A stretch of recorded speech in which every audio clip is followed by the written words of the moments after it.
lagi sama kita di podcast Wisuda Bareng.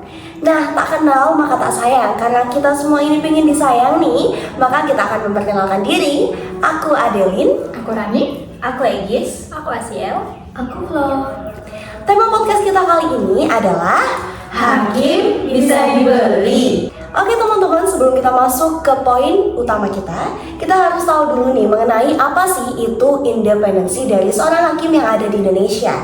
Nah, secara normatif dalam Undang-Undang Nomor 48 Tahun 2009 tentang kekuasaan kehakiman dan kode etik serta pedoman perilaku hakim wajib menjunjung tinggi 5 prinsipnya. Yang pertama ada kemandirian, yang kedua ketidakberpihakan, yang ketiga ada integritas, yang keempat kepantasan, dan yang kelima ada kesetaraan. Jadi teman-teman, pembahasan kita kali ini tuh tentang salah satu kasus yang bikin gempar Indonesia pada tahun 2024. Kalian ingat nggak kasusnya Ronald Tanur itu? Yang anaknya mantan DPR itu. Yang divonis bebas itu bukan? Betul. Yang pacarnya dibunuh. Iya, Kenapa? ternyata ada kelanjutannya lagi. Banyak duit yang main dalam perkara tersebut. Oh, jadi hakim itu sebenarnya bisa dibelokin juga ya? Betul. Jadi di podcast kita kali ini akan bongkar habis-habisan mulai dari kronologi, duit yang main, siapa aja yang terlibat, sampai nasib para hakim sekarang tuh gimana sih? Jadi teman-teman siapin kopi atau boba atau matcha kalian karena kita bakal tuntas habis hari ini. So tanpa berlama-lama lagi, gas! Oke, kita mulai ceritanya dari awal. Jadi kasus ini bermula pada tanggal 4 Oktober tahun 2023 di Mall Surabaya. Ada seorang pemuda yang bernama Ronald Tanur yang kita sebut sebagai anak mantan DPR ini. Waktu itu dia sedang dugem dan juga karaoke di Mall Surabaya itu bersama pacarnya yang namanya Dini Sera Avianti. Jadi Dini Sera Avianti ini adalah seorang ibu tunggal yang mana dia dari keluarga sederhana. Bukan seperti Ronald Tanur ini, dia asalnya dari Sukabumi. Nah, di dalam karaoke itu mereka berdua melakukan pertengkaran hebat dan gak cuma adu mulut, malahan ada terjadi penganiayaan kepada Dini. Dan puncaknya Dini dilindas mobil yang ternyata pengendaranya adalah Ronald Tanur itu sendiri. Astaga. Dan Dini telah tewas di tempat saat itu juga. Tragis banget kan? Kronologisnya udah jelas. Saksinya ada, buktinya juga kuat. Jaksa pun bergerak. Ronald dituntut 12 tahun penjara dengan dakwaan pembunuhan atau setidaknya penganiayaan berat yang bikin korban itu mati. Akhirnya persidangan berjalan sampai pada tanggal 24 Juli 2024, vonis pun dibacakan. Majelis hakim yang diketuai Erin Tuah Damanik sama 2 anggotanya, Mang Apul dan Heru, memutuskan kalau Ronald Tanur itu bebas. Bebas gengs ini tuh bukan bebas bersyarat dan juga bukan status percobaan, tapi ini tuh bebas murni. Nah, hakimnya itu juga beralasan kalau nggak ada satupun saksi yang bisa menjelaskan secara pasti dari penyebab kematian Dini ini. Kan aneh ya, udah jelas-jelas ini tuh dilindas pakai mobil, tapi masa masih nggak nyambung? Vonis ini tuh emang udah bener-bener bikin publik tuh naik pitam, tau nggak? DPR lo ikut protes, udah ngata-ngatain kalau vonis ini tuh ngaco, udah ngata-ngatain juga kalau vonis ini tuh memalukan. Semuanya pasti udah mulai curiga kan? Dan benar aja itu 3 bulan kemudian langsung terbongkar semuanya. Ya, ini nih syukurlah. Jadi di tanggal 23 Oktober tahun 2024 akhirnya tuh Kejaksaan Agung melakukan operasi tangkap tangan. Dan kalian tahu nggak siapa yang tertangkap saat itu? Siapa ini? Hakim yang memeriksa kasusnya si Ronald Tanur ini. Hakim yang pertama itu, 3 hakim itu. Iya, hakim yang namanya Erin Tuah, Mang Apul, sama Heru. Sama ada seorang pengacara lagi namanya tuh Lisa Rahmat. Itu barengan sama mereka ditangkapnya. Dan kalau kalian tahu tuh ini sebenarnya adalah suatu permulaan. Ternyata jaringannya tuh malahan lebih luas lagi. Jadi mantan ketua pengadilan Surabaya yang dulu yang namanya Rudi Suparmono, dia tuh katanya juga ikut keseret sama kasus ini. Bahkan sampai mantan pejabat Mahkamah Agung yang namanya Zaro Fikar, dia juga digadang-gadang tuh ikut main di kasus ini. Wih, udah kayak sindikat mafia aja ya. Iya. Jadi gini modusnya. ibu dari Ronald Tanur ini yang namanya Mary Rizka Wijaya, dia itu adalah tipe ibu yang ekstra protektif banget sama anaknya.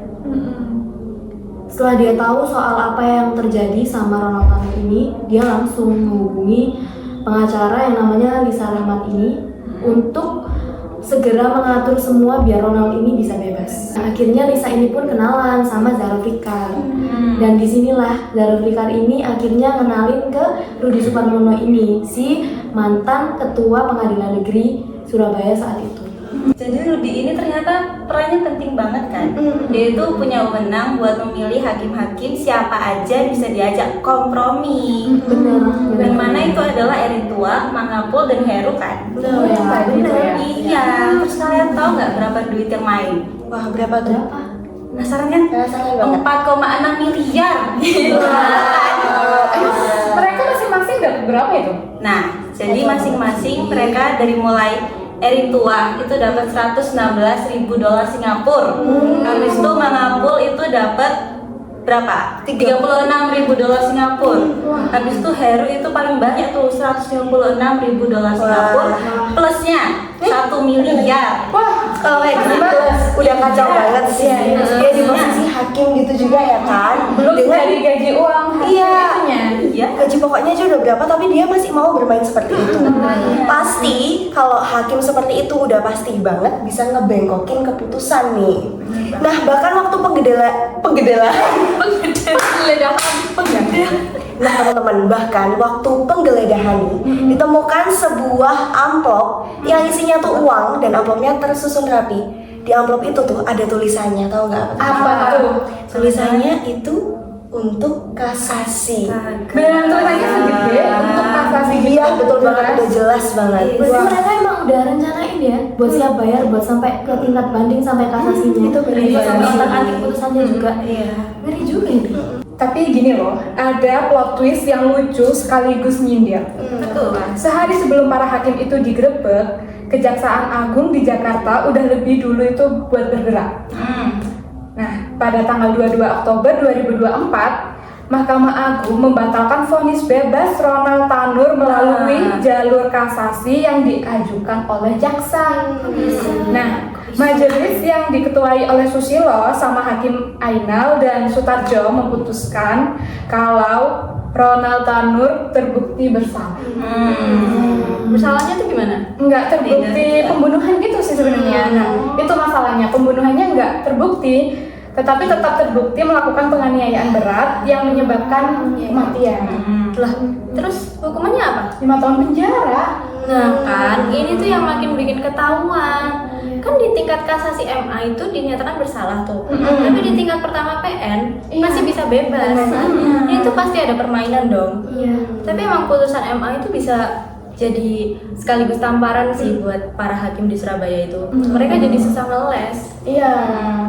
Oke, sekarang kita lanjut ke pembahasan yang paling dinanti nih, yaitu hukuman buat para hakim. Oke, kalian ingat kan siapa aja nama hakimnya? 3 kan? Iya. Iya ada 3. Yang pertama itu Eritua Damanik dan juga Mangapul. Karena mereka berdua ini pasrah dan gak mengajukan banding, mereka berdua dapat hukuman 7 tahun penjara dan 500 juta untuk dendanya mereka. Kemudian untuk Heru Hanindyo ini ternyata orangnya tuh malah keras kepala dan dia ngelawan sampai kasasi. Dan justru hasilnya tuh malah jadi hukumannya dia lebih berat. Jadi 10 tahun penjara dengan dendanya itu sama kayak Eritua dan juga Mangapul, yaitu 500 juta. Untuk kasasi dia waktu itu sudah ditolak oleh MA pada bulan Desember tahun 2025. Kemudian Rudi Suparmono sebagai mantan ketua pengadilan negeri yang waktu itu nunjuk orang-orang ini sebagai hakim itu dihukum 7 tahun penjara dan juga denda sebanyak 750 juta. Oh iya, terus yang Lisa Rahmat itu loh yang jadi kunci penyuapan, dia dapat 14 tahun penjara plus 750 juta rupiah Bentar. dendanya. Lisa itu siapanya? Yang pengacaranya itu. Oh, iya. Terus ibunya Ronald yang Mary Rizka Wijaya, dia cuma dapat 3 tahun penjara doang sih. Terus terakhir Mahkamah Agung juga resmi memberhentikan 3 hakim tadi, termasuk juga Rudi, jadi 4 ya hakimnya. Mereka diberhentikan secara tidak hormat dengan aib yang gede banget. Sayang banget kan? punya jabatan wakil Tuhan di pengadilan, tapi malah tergiur dengan uang. Iya. Bener banget nih. Nah teman-teman, dari kasus ini kita belajar banget bahwa kasus Ronald Tanur ini bukan cuma cerita korupsi biasa nih guys, tapi ini juga adalah cerminan bahwa etik peradilan di Indonesia itu cukup rusak.